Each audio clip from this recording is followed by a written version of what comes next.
Mango ಪಚ್ಚ cinema ನೋಡಿಕೊಂಡು ಹೊರಗಡೆ ಬಂದಾಗ ಮನಸ್ಸಲ್ಲಿ ಒಂದೇ ಅನಿಸೋದು ಈ ಸಿನಿಮಾದಲ್ಲಿ ಮಾಡಿರುವಂಥ ಪಾತ್ರಗಳೆಲ್ಲ ನಟಿಸಿಲ್ಲ ಜೀವಿಸಿದ್ದಾರೆ ಅಂತನ್ನುವಂಥದ್ದು. ಯಾಕಂದರೆ ಅಷ್ಟು ಪಾತ್ರಗಳಿದೆ, ಅಷ್ಟು ಪಾತ್ರಗಳಿಗೊಂದು ಜಸ್ಟಿಸ್ ಇರುವಂಥದ್ದು. ಎಲ್ಲರೂ ಅದ್ಭುತವಾದಂಥ ಒಂದು ನಟನೆಯನ್ನು ತೋರಿಸಿದ್ದಾರೆ. ಸೊ ಅದರಲ್ಲಿ ಭಾಳ ಮುಖ್ಯವಾಗಿ ಹೇಳಬೇಕಂದ್ರೆ ಕಾರ್ಪೊರೇಟರ್ ಪಾತ್ರ ಮಾಡಿರುವಂಥ ಪ್ರಶಾಂತ್ ಅವರು ಮತ್ತು ಪದ್ಮ ಪಾತ್ರದಲ್ಲಿರುವಂಥ ಹರಿಣಿ ಅವರು. ಸೊ ಸದ್ಯಕ್ಕೆ ಇಬ್ಬರು ನಮ್ಮ ಜೊತೆ ಇದ್ದರೆ, ಬನ್ನಿ ಮಾತಾಡ್ಸೋಣ. ಸರ್ ನಮಸ್ತೆ. ತುಂಬ ಅದ್ಭುತವಾದ ಪಾತ್ರ ಮಹೇಂದ್ರ ಪಾತ್ರ. ಸೊ ಶಿವಣ್ಣ ಅವರ ಮಾತುಗಳಲ್ಲೇ ಕೇಳಿದ್ದೀವಿ ಅಂತಂದರೆ ಅದು ಅದ್ಭುತವಾಗಿ ಇಂಪ್ಯಾಕ್ಟ್ ಮಾಡಿದೆ ಅನ್ನೋವಂಥದ್ದು. ಸೊ ಎಷ್ಟು ಖುಷಿ ಇದೆ ಸರ್ ಮ್ಯಾಂಗೋ ಪಚ್ಚದ ನಿಮ್ಮ ಪಾತ್ರವನ್ನು ಜನ ಪ್ರೀತಿಯಿಂದ ಸ್ವೀಕಾರ ಮಾಡಿರುವಂಥದ್ದು. ಭಾಳ ಡೀಪ್ಲಿ ಹಂಬಲ್ಡ್.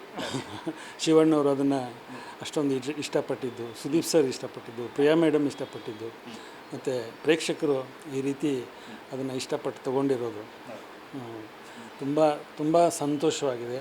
ಆಮೇಲೆ ಡೀಪ್ಲಿ ಹಂಬಲ್ಡ್. ನನ್ನ ಹೃದಯದ ಆಳದಿಂದ ಅವ್ರಿಗೆಲ್ಲರಿಗೂ ನನ್ನ ಕೃತಜ್ಞತೆಗಳನ್ನು ಹೇಳ್ತಾ ಇದ್ದೀನಿ. ಸರ್ ರಂಗಾಯಣದ ಹಿನ್ನೆಲೆ ಮೊದಲಿಂದ ತುಡಿತಾ ಇತ್ತು ಸರ್, ಸಿನಿಮಾದಲ್ಲಿ ಮಾಡಬೇಕು, ಈ ಥರದೊಂದು ಪಾತ್ರಗಳು ಬರಬೇಕು ಅನ್ನೋಂಥದ್ದು ಇತ್ತು. ಆದರೆ ರಂಗಾಯಣದಲ್ಲೇ ತುಂಬ ಕೆಲಸ ಇತ್ತು ಕಳೆದ 36 ವರ್ಷಗಳಿಂದ. ಹೀಗಾಗಿ ಅಲ್ಲಿ ರಂಗಾಯಣದಲ್ಲಿ ನೀವು ರಂಗಾಯಣ ನೋಡಿದರೆ ನಿಮ್ಗೆ ಗೊತ್ತಿರುತ್ತೆ, ಅಟ್ ಎ ಟೈಮು 3-4 ಪ್ರೊಡಕ್ಷನ್ಸ್ಗಳಾಗ್ತಿರ್ತಾವೆ. ಹೀಗಾಗಿ ಅಲ್ಲಿ ಅನೇಕ ವೈವಿಧ್ಯಮಯ ಪಾತ್ರಗಳನ್ನು ನಾವು ಮಾಡ್ತಾನೆ ಇರ್ತೀವಿ.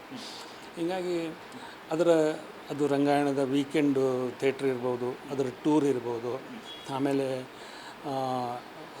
ಕಾಲೇಜ್ ರಂಗೋತ್ಸವ, ಚಿನ್ನರ ಮೇಳ, ಬಹುರೂಪಿ, ಇಂಥ ಫೆಸ್ಟಿವಲಲ್ಲಿ ಅನೇಕ ಜವಾಬ್ದಾರಿಗಳಿರ್ತಿದ್ವು. ಹೀಗಾಗಿ ಅಲ್ಲೇ ತುಂಬ ಕೆಲಸಗಳಿದ್ದರಿಂದ ನೀವು ಹೇಳ್ದಂಗೆ ಈ ಥರ ತುಡಿತ ಇತ್ತು. ಆದರೂ ಕೂಡ ಅದು ನಾವು ಅಲ್ಲಿ ಮಾಡ್ತಿರ್ತಕ್ಕಂಥ ಪಾತ್ರದಿಂದ ಇದಾಗ್ತಿತ್ತು. ಈ ಕಡೆ ಎರಡು ತುಂಬ ಮಾಡೋಕ್ಕಾಗ್ತಿರಲಿಲ್ಲ ಅಂತ ಈ ಕಡೆ ಬಂದಿರಲಿಲ್ಲ, ರಿಟೈರ್ಡ್ ಆಯಿತು. ಹಾಗಾದರೆ ಅದೇ ಟೈಮ್ಗೆ ವಿವೇಕ್ ಅವರು ಭಾಳ ಪ್ರೀತಿಯಿಂದ ಕರೆದ್ರು ನನ್ನ, ಭಾಳ ಪ್ರೀತಿಯಿಂದ ಕರೆದು, ಸರ್ ನಿಮ್ಮ ಸಲುವಾಗಿ ಪಾತ್ರ ಸೃಷ್ಟಿ ಮಾಡಿದ್ದೀವಿ, ಇನ್ನು 6 ವರ್ಷದಿಂದ ಬರಿತಾ ಇದ್ದೀನಿ ಸರ್, ನಿಮ್ಮನ್ನು ಮನಸ್ಸಿನಾಗ ಇಟ್ಕೊಂಡು ಬರಿತಾ ಇದ್ದೀನಿ. ಅದು ನನಗೆ ಭಾಳ ಅದೊಂಥರ ಹೃದಯ ತುಂಬ ಬಂತು. ಇಷ್ಟು ಪ್ರೀತಿ ತೋರಿಸಿದ್ದಾರೆ ಅಂದಾಗ ಯಾಕೆ ಇಲ್ಲ ಅನ್ನೋಕ್ಕಾಗಲ್ಲ ಅಂತ ಬಂದುಬಿಟ್ಟು. ಮಯೂರ್ ಪಟೇಲ್ ಅವರು ತುಂಬ ಚೆನ್ನಾಗಿ ಹೇಳ್ತಾ ಇದ್ದಾರೆ ಸರ್. ಯಾಕಂದರೆ ಅವರ ಮೊದಲ ಅಂದರೆ ಮಣಿ ಸಿನಿಮಾ ಮಾಡುವಾಗ ರಂಗಾಯಣ ರಘು ಡೆಬ್ಯೂ ಸಿನಿಮಾ, ಅದರಲ್ಲೂ ರಂಗಾಯಣ ರಘು ಇದ್ದರು. ಈಗ ರಂಗಾಯಣ ಪ್ರಶಾಂತ್ ಅವರು ಬಂದಿದ್ದಾರೆ. ಮಯೂರ್ ಪಟೇಲ್ ತುಂಬ ಅದ್ಭುತವಾದ ನಟ. ಅವರು ಮಾಡಿರೋ ಪಾತ್ರ ಇದೆಯಲ್ಲ, ಅದು ತುಂಬ ಡಿಫಿಕಲ್ಟ್ ಆದ ಪಾತ್ರ. ಯಾಕಂದರೆ ಈ ಕಡೆ ತುಂಬ ಕೋಪಗೊಳ್ಬೇಕು, ಆದರೆ ಆ ಕೋಪನ ತಣಿಸ್ಕೊಂಡು ಹಿಂಗೆ ಕಂಟ್ರೋಲ್ನಲ್ಲಿ ಇಟ್ಕೋಬೇಕು. ಇನ್ನೊಬ್ಬರ ದಾಸ್ಯದಲ್ಲೇ ಕಂಟಿನ್ಯೂಸ್ ಆಗಿ ಬದುಕ್ತಾ ಇರ್ತಾನೆ ಅವನು. ಆದರೆ ಅದನ್ನು ತೋರಿಸೋ ಹಾಗಿಲ್ಲ. ಪ್ರೀತಿ ತುಂಬ ಇದೆ ಪಚ್ಚಿನ ಬಗ್ಗೆ, ಆದರೆ ಆ ಪಚ್ಚಿನ ಬಗೆಗಿನ ಪ್ರೀತಿನ ತೋರ್ಸೋಂಗಿಲ್ಲ. ಚಿಕ್ಕ ಮಗು ಇದ್ದಾಗಿಂದನೂ ಕೂಡ ಒಂಥರ ವಿಚಿತ್ರ ವಾರ್ಮ್ತಿದೆ ಅವನಿಗೆ. ನಾನು ಹೇಳ್ತೀನಿ, ಅದು ತುಂಬ ಡಿಫಿಕಲ್ಟ್ ರೋಲ್ ಮಾಡೋಕ್ಕೆ. ಒಂದು ನಮ್ಮದೇನಿದೆ ಅಂದರೆ villain role, monotone. Is villain, is ಏನಂದರೆ ಅವನು ಕೆಟ್ಟವನು. ಹಿಂಗಾಗಿ ನಮ್ಗೆ ಶೇಡ್ಸ್ ಇಲ್ಲ. ಇದಕ್ಕೆ ಭಾಳ ಶೇಡ್ಸ್ ಇದೆ ಇದಕ್ಕೆ. ಅದಕ್ಕೆ ನಾನು ಹೇಳ್ತಾ ಇದ್ದೆ, ಮೇಡಮ್ ಜೊತೆಗೆ ಮಯೂರ್ ಪಟೇಲ್ದು ಒಂದು ಸೀನ್ ಬರುತ್ತೆ. ಆ ಸೀನಲ್ಲಿ ಎಲೆಕ್ಷನ್ನಲ್ಲಿ ನೀವು ನೋಡಿರ್ಬೇಕದು. ಎಲೆಕ್ಷನ್ನಲ್ಲಿ ಪ್ರಚಾರ ಮಾಡ್ತಾ ಅವ್ರ ಮನೆ ಮುಂದೆನೇ ಇವ್ರು ಮದುವೆ ಆಗುವಾಗ ಬರ್ತಾರೆ ನೋಡಿ, ಪೊಲೀಸರು ಪಚ್ಚನ್ನು ಹಿಡ್ಕೊಂಡು ಹೋಗ್ತಾರಲ್ಲ, ಆ ಟೈಮ್ನಲ್ಲಿ ಭಾಳ ಒಂದು ಸ್ವಲ್ಪ ತೋರಿಸೋಣ ಅನ್ನಂಗೆ ಬಂದಿರ್ತಾರೆ. ಬಂದ ತಕ್ಷಣ ಇವನ್ನ ಹಿಡ್ಕೊಂಡು ಹೋಗ್ಬಿಡ್ತಾರೆ. ಇವ್ರು ಕಣ್ಣಿದ್ರಿಗೆ ಜೀಪ್ ಬಂದು ಪೊಲೀಸ್ ಇನ್ಸ್ಪೆಕ್ಟ್ರು ಪಚ್ಚನ್ನು ಹಿಡ್ಕೊಂಡು ಹೋಗ್ತಾರೆ. ಹೋದ ತಕ್ಷಣ ಇವ್ರು ಬಂದು ಕಾಲು ಹಿಡ್ಕೊಂಡು, ಅವಾಗ ಒಂದು ಆ್ಯಕ್ಟಿಂಗ್ ಇದೆ ಅವ್ರದ್ದು. ಪಟ್ನ ಏನು ಅಷ್ಟೊಂದು ದಿಮಾಕ್ಲೆ ಬಂದಂಥ ಮನುಷ್ಯ ಟಕ್ಕನ ಒಂದು ಹಿರಿಯ ಜೀವ ತನ್ನ ಕಾಲು ಬೀಳ್ತಾ ಇದೆ, ತಾಯಿ ಸಮಾನನೇ ಜೀವ ಅದು, ಆ್ಯಕ್ಚುಲ್ ತಾಯಿ ಅಲ್ಲ. ಹಿಂಗೆ ಟಕ್ನ ಹಿಂಗೆ ಇದನ್ನು ಮಾಡ್ಕೊಂಡವ್ರನ್ನೇ ಕೆಳಗೆ ಹಿಂಗೆ ಬರ್ತಾರಲ್ಲ, ಆವಾಗ ಆ ಪಾತ್ರದ ಡಿಲೆಮ ಕಾಣಿಸುತ್ತೆ. ಹಿಂಗೆ ಡಿಲೆಮಗಳನ್ನು ತೋರಿಸೋದಿದೆಯಲ್ಲ, ತುಂಬ ಸೆನ್ಸಿಬಲ್ ನಟರು ಮಾತ್ರ ತೋರ್ಸೋಕ್ಕೆ ಸಾಧ್ಯ ಇದೆ. ಅದು ನನ್ನ ಅಂಥವ್ರ ಜೊತೆ ಎಲ್ಲ ಇಂಥವ್ರ ಜೊತೆ ಮೇಡಮ್ ಜೊತೆ ವರ್ಕ್ ಮಾಡಿದ್ದು. ಆಮೇಲೆ ಇವರು ನಮ್ಮ ವಿವೇಕ್ ಅವ್ರ ಜೊತೆಗೆ, ಆಮೇಲೆ ಇವರು ಯಾರು ನಮ್ಮ ಜೈ, ಮ್ಯಾಕ್ಸ್ ಮಂಜು, ಆಮೇಲೆ ನಮ್ಮ ಇವರು ನಿರ್ಮಾಪಕರು ಸುಪ್ರಿಯಾನ್ವಿ, ಮತ್ತು KRG, ಪ್ರಿಯಾ ಮೇಡಮ್ಮು, ಆಮೇಲೆ ಕಾರ್ತಿಕ್ಕು, ಯೋಗಿ ಸರ್, ಇವರೆಲ್ಲರೂ ಹಾಗೆ ಬ್ಲೆಸ್ಡ್ ಇನ್ ದಿಸ್. ಅಂದರೆ ಇಷ್ಟೊಂದು ಇಷ್ಟವಾದ ಕತೆ, ಇಷ್ಟವಾದಂಥ ಈ ಥರದ ಸೊಗಸಾದ ಕಲಾವಿದರು. ಇದು ಒಂಥರ ಇದೆಲ್ಲ ಕೂಡಿ ಬರ್ಬೇಕು ಸರ್. ಇದು ಯೋಗ ಇದು ಯೋಗ ಇವೆಲ್ಲ ಯೋಗದಿಂದ ಸಿಗುವಂಥದ್ದು. ಆಮೇಲೆ ಇಂಥ ಅದ್ಭುತವಾದ ಕತೆ ನಮ್ಮ ಕ್ಯಾಮ್ರಾಮನ್ನು ಎಂಥ ಅದ್ಭುತವಾದಂಥ ಕಲಾಕೃತಿಯನ್ನು ಅವರು ಇದರಿಂದ ಕ್ಯಾಮ್ರಾದಿಂದ ಸೃಷ್ಟಿ ಮಾಡಿದ್ದಾರೆ. ಮತ್ತು ಚರಣ್ ರಾಜ್ ಅವ್ರ music.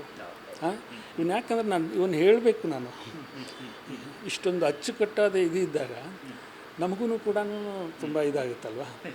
Thankful, I am deeply humble. Harini madam, Padma ಪಾತ್ರವನ್ನು ನಿಮಗೋಸ್ಕರನೇ ನಂತರ ಸೃಷ್ಟಿ ಮಾಡಿ ಇಟ್ಟಿದ್ರ ಅಂತ. ಯಾಕೆಂದರೆ ಆ ಜರ್ನಿ ಹೇಳ್ತಾಯಿದ್ರು. ಅಂದರೆ ಸುದೀಪ್ ಅವರು ನಿಮ್ಮ ಡ್ಯಾನ್ಸ್ಗೆ ಪ್ರಿಯಾ ಮೇಡಮು ತುಂಬ ಫ್ಯಾನ್ ಅವರು ಹೇಳ್ಕೊಂಡು ವೇದಿಕೆ ಮೇಲೆ ಹೇಳ್ತಾಯಿದ್ರು. ಅದರ ಜೊತೆಗೆ ಸಂಚಿತ್ ಅವರ ಜರ್ನಿ ಇದೆಯಲ್ಲ, ಸಿನಿಮಾ ಜರ್ನಿ ಅಥವಾ ಒಂದು ಕ್ಯಾಮ್ರಾ ಮತ್ತು ನಟನೆ ನಂಟು ಅನ್ನೋದು ಒಂದು ಆಲ್ಬಮ್ ಏನೋ ಒಂದು ಸಾಂಗ್ ಏನೋ ಮಾಡುವಾಗ ಸಂದರ್ಭದಲ್ಲಿ ನಿಮ್ಮನ್ನೇ ಚೂಸ್ ಮಾಡಿರ್ತಾರೆ. ಸೊ ಅವರ ಮೊದಲ ಸಿನಿಮಾದಲ್ಲಿ ತಾಯಿಯಾಗಿ ನೀವು ಮಾಡಿರುವಂಥದ್ದು. ಅದು ಏನಂತಾರೆ, ಒಂದು ಫುಲ್ ಸರ್ಕಲ್ ಅಂತ ಹೇಳ್ತಾರಲ್ಲ, what a coincidence and such a beautiful thing. Sanchit ಅವರು ಮ್ಯೂಸಿಕ್ ಆಲ್ಬಮ್ಗೆ ಡೈರೆಕ್ಟ್ ಮಾಡ್ತಾ ಇರುವಾಗ ನಾನು ಅದರಲ್ಲಿ ಆ್ಯಕ್ಟ್ ಮಾಡ್ತೀನಿ. ಸೊ ಅವಾಗ ಅಲ್ಲೂ ಅಷ್ಟೇ ಎಷ್ಟು ಕ್ಲಾರಿಟಿ ಅಂದರೆ ಸಂಚಿತ್ಗೆ ಎಕ್ಸ್ಪ್ಲೇನ್ ಮಾಡಬೇಕಾದ್ರೆ full clarity and so crystal clear. ನನಗೆ ಇದು ಬೇಕು, ಹೀಗಿರಬೇಕು. ಈಗ ಒಂದು ಪಾತ್ರ ಅಂದರೆ ಅದಕ್ಕೊಂದು ಬ್ಯಾಕ್ ಸ್ಟೋರಿ ಇರುತ್ತಲ್ಲ, ಅದನ್ನು ಕೂಡ ತುಂಬ ಚೆನ್ನಾಗಿ ಅವರು ಎಕ್ಸ್ಪ್ಲೇನ್ ಮಾಡ್ತಾರೆ. ಸೊ ಇಲ್ಲಿ ಆ್ಯಸ್ ಅನ್ ಆ್ಯಕ್ಟರ್ ನಾನು ಅವ್ರ ಜೊತೆ ಆ್ಯಕ್ಟ್ ಮಾಡಿದ್ದು. ಇದು ಕೂಡ ಹಿ ಸೋ ಸೀಮ್ಲೆಸ್, ಸೋ ಎಫರ್ಟ್ಲೆಸ್. ಆ ಎಫರ್ಟ್ಲೆಸ್ನ ತೋರಿಸ್ಕೊಳ್ಳೋದಕ್ಕೆ ಅದ್ರ ಹಿಂದೆ ಎಷ್ಟು ಎಫರ್ಟ್ ಹಾಕಬೇಕು ಅನ್ನೋದು ಒಬ್ಬ ಕಲಾವಿದರಿಗೆ ಗೊತ್ತು. ಅಷ್ಟು ಎಫರ್ಟ್ಲೆಸ್ ಆಗಿ ಅದು ಕಾಣಿಸ್ಬೇಕು ಅಂದರೆ ಅದ್ರ ಹಿಂದಿನ ಶ್ರಮ ಎಷ್ಟಿರುತ್ತೆ ಗೊತ್ತಾ, ತುಂಬ ಇರುತ್ತೆ.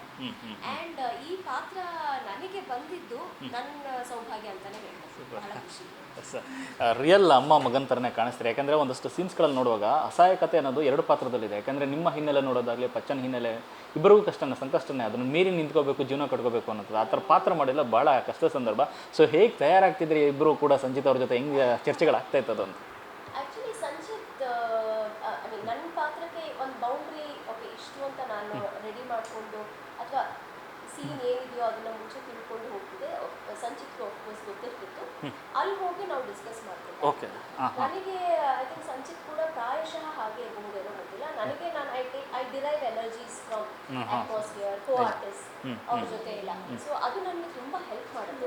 ದ್ಯಾಟ್ ವೇ ಸಂಚಿತ್ ಜೊತೆ ಆ್ಯಕ್ಟ್ ಮಾಡಬೇಕಾದ್ರೆ ತುಂಬ ಆ್ಯಕ್ಟ್ ಈಸ್ ಅಂತ ಅನ್ಸುತ್ತೆ. ಸಂಚಿತ್ ಆಗಿರ್ಬೋದು, ಜೈ ಆಗಿರ್ಬೋದು, ಶ್ಯಾಮಲ್ ರೋಲ್ ಮಾಡ್ಬೋದು, there was an instant connection. ಅದೇನು ಅಂತ ಗೊತ್ತಿಲ್ಲ, ಅದು ತುಂಬ ಎಲ್ಲೋ ನನ್ನ ಹೊಟ್ಟೆಲಿ ಹುಟ್ಟಿರೋ ಮಕ್ಕಳೇ ಏನೋ ಅನ್ನೋ ಥರ ಅನಿಸ್ಬಿಡ್ತು. ಅವ್ರ ಜೊತೆ ಇರುವಾಗ, ಮಾತಾಡುವಾಗ, ಆ್ಯಕ್ಟ್ ಮಾಡುವಾಗ, ಸೀನ್ಸ್ ಮಾಡುವಾಗೆಲ್ಲ ಕೂಡ ವಿ ವರ್ ಸೋ ಫ್ಲೂಯಿಡ್. ನಿಮ್ಮ ವೃತ್ತಿ ಜೀವನದಲ್ಲಿ ಅಂದರೆ ಸಾಕಷ್ಟು ಜನ ನೋಡ್ಕೊಬಂದಿರ, ಅಂದರೆ ಡೆಬ್ಯೂ ಹೀರೋಗಳು ನೋಡ್ಕೊಬಂದಿರ, ನಟಕ್ಕೆಲ್ಲ ಸಾಕಷ್ಟು ಇದ್ದಾರೆ. ಸೊ ಮೊದಲ ಆಯ್ಕೆ ಅನ್ನೋದು ಯಾವಾಗಲೂ ಒಂದು ತುಂಬ ದೊಡ್ಡ ತಲೆನೋವಾಗಿರುತ್ತೆ. ಯಾಕಂದರೆ ಯಾವ ರೀತಿಯ ಕತೆ ಆಯ್ಕೆ ಮಾಡ್ಕೋಬೇಕು ಅಂತ.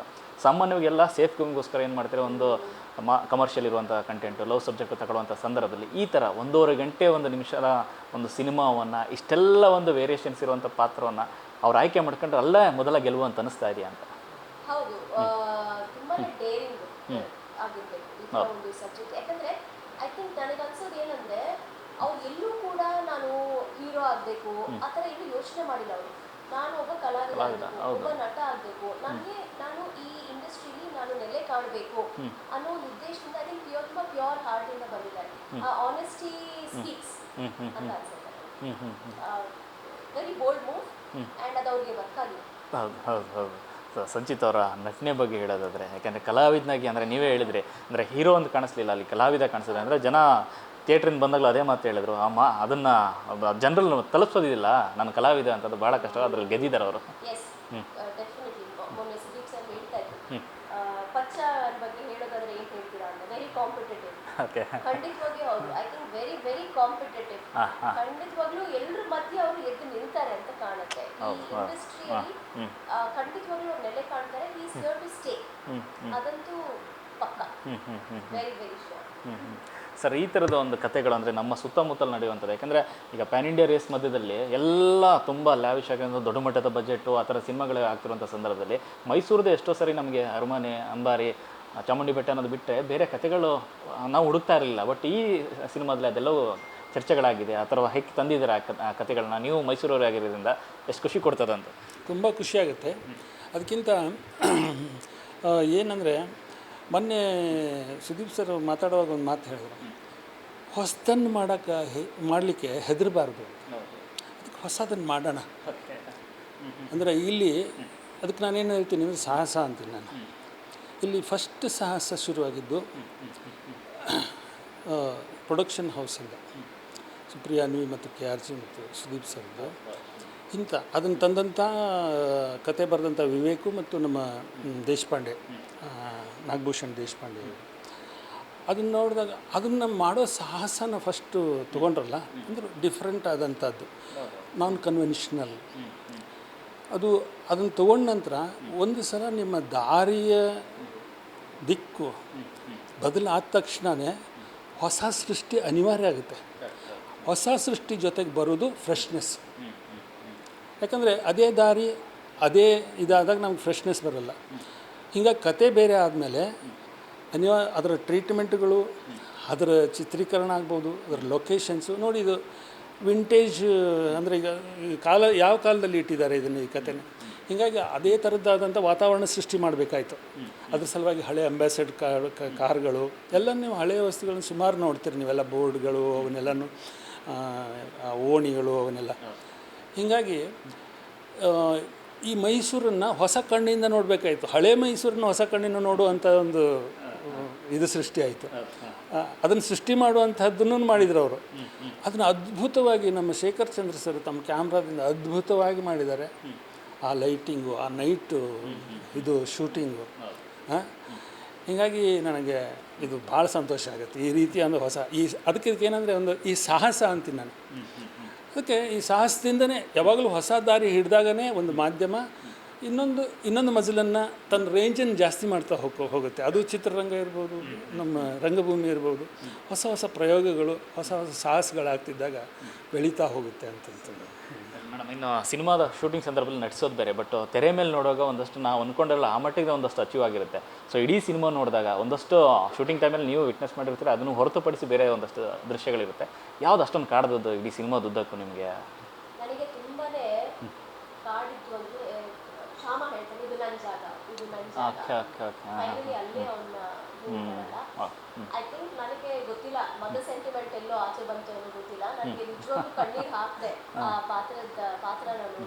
ಆ ಥರ ಸಾಕಷ್ಟು ಅಣ್ಣ ತಮ್ಮನ ಸೀನ್ಸ್ ಆಗಿರ್ಬೋದು. ಆ್ಯಂಡ್ ನಾಗಪ್ಪ ಆ್ಯಂಡ್ ಪಚ್ಚ ಅವರಿಬ್ರಿಗೂ ಎಲ್ಲೋ ಒಂದು ಕಡೆ ಅವ್ರ ಅಣ್ಣ ತಮ್ಮ ಅಂತ ಗೊತ್ತು. ಅದರಲ್ಲೂ ನಾಗಪ್ಪನಿಗಂತೂ ತುಂಬ ಪಾಪ ಬಿಡು, ಗೊತ್ತಿದ್ರು ಕೂಡ ಏನೋ ಅಸಹಾಯಕತೆ ಇರುತ್ತಲ್ಲ ಅದು. ಆ್ಯಂಡ್ ಈ ಕಡೆ ಪಚ್ಚ ಇನ್ನಸೆಂಟ್, ಅವ್ನು ಒಂದು ಸೈಡ್ ಸ್ಟೋರಿ ಗೊತ್ತಿರುತ್ತೆ, ಒಂಥರದ್ದು ಗೊತ್ತಿರುತ್ತೆ, ಇನ್ನೊಂದು ಗೊತ್ತಿರೋದಿಲ್ಲ. ಈ ಎರಡು ಮಿಲನ ಆದಾಗ ಅಲ್ಲಿ ಒಂದು ಜಗತ್ತು, ಒಂದು ಎಮೋಷನ್ ಸೃಷ್ಟಿ ಆದಾಗಲ್ಲ, ನನಗೆ ಅದೆಲ್ಲವೂ ಭಾಳ ಇಷ್ಟ ಆಯಿತು. ಡೈರೆಕ್ಟರ್ ಕೂತಿದಾಗ ಅದೇ ಕೇಳ್ತಾರೆ. ಯಾಕಂದರೆ ಒಂದು ಸಿನಿಮಾದಲ್ಲಿ ನೋಡೋದಾದರೆ ಈಗ ದಾಯಿದಿ ಕಲಹ ಇದೆ, ಅಣ್ಣ ತಮ್ಮಂದು ಇದೆಲ್ಲ ಇದೆ, ಲವ್ ಇದೆ, ಮತ್ತು ಜೊತೆಗೆ ಒಂದು ಮಾಫಿ ಅಂದರೆ ಏನು ಡ್ರಗ್ಸ್ ಏನೋ ಗಾಂಜಾ ಅಂದರೆ ಅದೆಲ್ಲವೂ ಇದೆ. ಅದನ್ನು 1.5 ಗಂಟೆಯಲ್ಲಿ ಕಟ್ಕೊಡೋದಿಲ್ಲ. ಬಿಗ್ಗೆಸ್ಟ್ ಚಾಲೆಂಜ್ ಅಂದರೆ ರೈಟಿಂಗ್ ಪಾರ್ಟಲ್ಲೇ ತುಂಬ ಶಾರ್ಪ್ ಇರಬೇಕು. ಅದೆಲ್ಲವನ್ನು ಕೂಡ ಅಚೀವ್ ಮಾಡಿದ್ವಿ. ಯಾಕಂದರೆ ಅದು ಭಾಳ ಚಾಲೆಂಜಿಂಗ್. ಯಾಕಂದರೆ ಅನಿಸುತ್ತಾ ಆ ಬರವಣಿಗೆ ಟೈಮಲ್ಲಿ ಅಥವಾ ಸಿನಿಮಾದ ಕತೆ ಕೇಳಿದಾಗ ಅವ್ರ ಕನ್ವಿಕ್ಷನ್ ಹೇಗಿತ್ತು ಅಂದರೆ ವಿವೇಕ್ ಅವ್ರದ್ದು ಹಿ ವಾಸ್ ವೆರಿ ಕ್ಲಿಯರ್. ಅಂದರೆ ಅವ್ರಿಗೆ ಪರ್ಫೆಕ್ಟ್ ಗೊತ್ತಿತ್ತು. ಅಂದರೆ ಅವರು ನಾನು ಇನ್ನೂ ಕತೆ ಹೇಳಕ್ಕೆ ಹೊರಟಿದ್ದೀನಿ, ನಾನು ಇದನ್ನು ಕಮರ್ಷಿಯಲ್ ಮಾಡ್ತೀನಿ, ಆರ್ಟ್ ಮಾಡ್ತೀನಿ, ಆ ಥರ ಏನೂ ಹೋಗಿಲ್ಲ ಅವರು. ಒಂದು ಕತೆ ಹೇಳಬೇಕು, ಹೊಸ ಮುಖ ಬೇಕು, ಅದಕ್ಕೆ ಸುತ್ತಮುತ್ತ ಇರುವಂಥ ಪಾತ್ರಗಳು ಬೇಕು. ಆ ಪಾತ್ರಗಳೆಲ್ಲ ಕರೆಕ್ಟಾಗಿ ಅವರು ಚೂಸ್ ಮಾಡ್ತಾ ಹೋದ್ರು. ಐ ಥಿಂಕ್ ಅವ್ರಿಗೆ ಬೇಕಾಗಿದ್ದಂತಹ ಅದೇನೋ ಸಾಮ್ರಾಜ್ಯ ಸೃಷ್ಟಿ ಆಯಿತು. ಈಗ ಪಚ್ಚ ಮೊದಲ ಹೆಜ್ಜೆ ಸಾಮ್ರಾಜ್ಯ ಕಟ್ತಾನೆ ಅಂತ ಅನಿಸ್ತಾ ಇದೆಯಾ? ಖಂಡಿತ. ನಾನು ಹೇಳಿದ್ನಲ್ಲ, he is very competitive and he is here to stay. ಖಂಡಿತವಾಗ್ಲೂ ಇದ್ದೇ ಇರ್ತಾರೆ. ಆ್ಯಕ್ಚುಲಿ ಒಳ್ಳೆ ಒಳ್ಳೆ ಕಥೆಗಳನ್ನು ಅವರು ಆಯ್ಕೆ ಮಾಡ್ಕೊಳ್ತಾರೆ ಅಂತ ನಾನು ಅಂದ್ಕೊಂಡಿದ್ದೀನಿ. ಎಲ್ರಿಗೂ ಒಳ್ಳೇದಾಗಿ. ಅವ್ರ ಕ್ಯಾಮ್ರಾ ಹೇಗೆ ಫೇಸ್ ಮಾಡ್ತಾರೆ, ಅವರು ಎಷ್ಟು ಭಾವನೆಗಳನ್ನು ಅಂದರೆ ಅನೇಕ ಸೂಕ್ಷ್ಮ ಭಾವಗಳನ್ನು ಹೆಂಗೆ ಎಮೋಟ್ ಮಾಡ್ತಾರೆ. ಅದು ಅವರು ತಮ್ಮನ ಜೊತೆಗಿನ ಭಾವನಾತ್ಮಕ ಸಂಬಂಧಗಳಾಗಲಿ, ತಾಯಿಯ ಜೊತೆಗಿನ ಅವ್ರದ್ದು ಭಾವನಾತ್ಮಕ ಸಂಬಂಧಗಳು ಮತ್ತು ಆ್ಯಕ್ಟಿಂಗ್ ಆಗಲಿ, ಅಥವಾ ರೊಚ್ಚು, ಸಿಟ್ಟು, ಸೇಡು, ಇದು ಇದೆಯಲ್ಲ ಹತಾಶೆ, ಅವುಗಳ ಬಿಕ್ಕಿ ಹೇಳೋದು ಒಂದು ಸೀನ್ ಬರುತ್ತೆ ನನಗೆ. ಆಮೇಲೆ ಮೇಡಮ್ ಹೇಳ್ದಂಗೆ ಅವರು ತಮ್ಮನ ಇದ್ರದೊಳಗೆ ನಾನು ವಿಲನ್ ಪಾತ್ರ ಮಾಡಿದ್ದೀನಿ. ಅವ್ರ ಸಿನಿಮಾ ನೋಡುವಾಗ ನನಗೆ ಕಣ್ಣಾಗ ನೀರು ಬಂತು. ನನಗೆ ನಿಜವಾಗಿ ಭಾಳ ಇದೆ. ನಾನು ಈ ಕಡೆ ಪಕ್ಕದಲ್ಲಿ ನೋಡಿದೆ, ನನ್ನ ಮಿಸಸ್ ನಂದಿನಿ ಅವರು ಅಳ್ತಾಯಿದ್ರು. ಅಷ್ಟು ಚೆನ್ನಾಗಿ ಮಾಡಿದ್ದಾರೆ. ಅವರು ತುಂಬ ಉತ್ತಮವಾದಂಥ ಭವಿಷ್ಯ ಸಂಚಿತ್ಗಿದೆ. ಆಮೇಲೆ ಈಸ್ ಕ್ಯಾಪೇಬಲ್ ಆಫ್ ದ್ಯಾಟ್. ಆಮೇಲೆ ನೋಡಿ ಅವರ ನಿಲುವು, ಅವರ ಆ ಆಕರ್ಷಕ ಎತ್ತರ, ಮೈಕಟ್ಟು, ಈಸ್ ಸೋ ಹ್ಯಾಂಡ್ಸಮ್ ಅಲ್ವಾ. ಅವಾಗ ಅದು ಒಂಥರ ಧೀರೋದಾತ್ತ ಹಾಗೆ ಕಾಣಿಸ್ತಾರೆ ಅವರು. ಅವ್ರು ಎಲ್ಲಿಯೂ ಕೂಡ ಯಾವ ಎಮೋಷನು ಅಷ್ಟೇ ತುಂಬಾ ಪುಟ್ಟವನ್ ಅಂತ ಅನ್ಸೋದಿಲ್ಲ, ತುಂಬಾ ನ್ಯಾಚುರಲ್.